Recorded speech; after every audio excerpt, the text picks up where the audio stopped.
Жалпы дәстүр, дін мәселесіне келгенде біз өте қырағы болуымыз керек. Кейбір нәрсені мынау дәстүр, мынау дін деп бір-біріне өтірік тықпалағаннан аулақ болайық.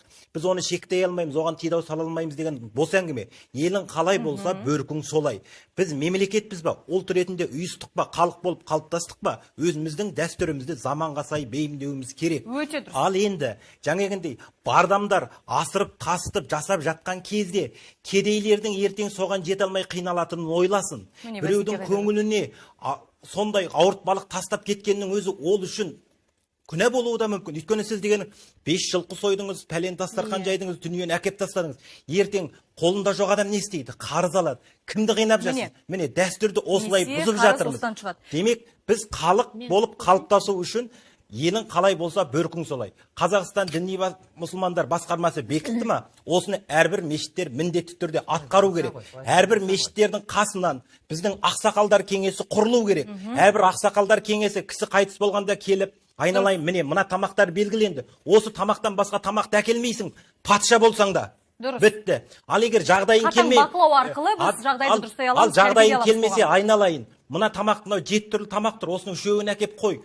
Қой соймасаң да болады, бір қазан палауыңды басып жібер десең болды.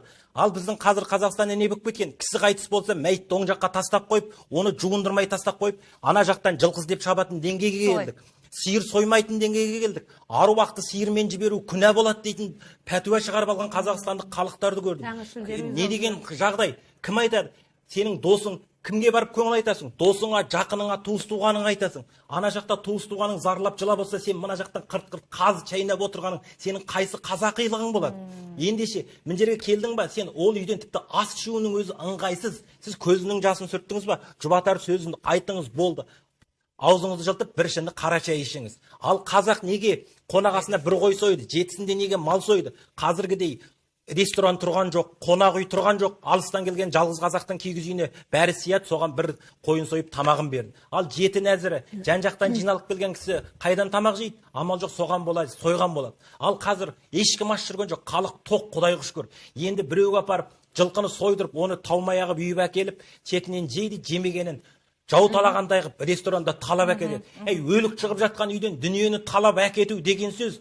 Мен анаңыз айтсыншы, есімде қалуынша, мәйіт шыққан үйдің қабырғасынан қан жауып тұрады дейді. Сіз сол үйдің ішінен тамақты қалай алып кетіп жасыз? Қалай дәттеріңіз барады?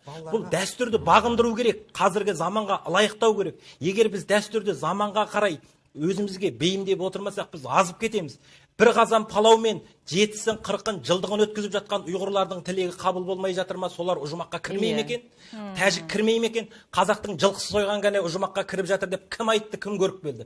Біз асып барамыз. Шынын айтқанда осыған билікті араласу керек. Міне біздің болашақта депутаттарымыз сайланғай жатыр ғой, алда дода болған. Осы мәселені депутаттар көтеріп отырып, заңмен де тидау салу керек.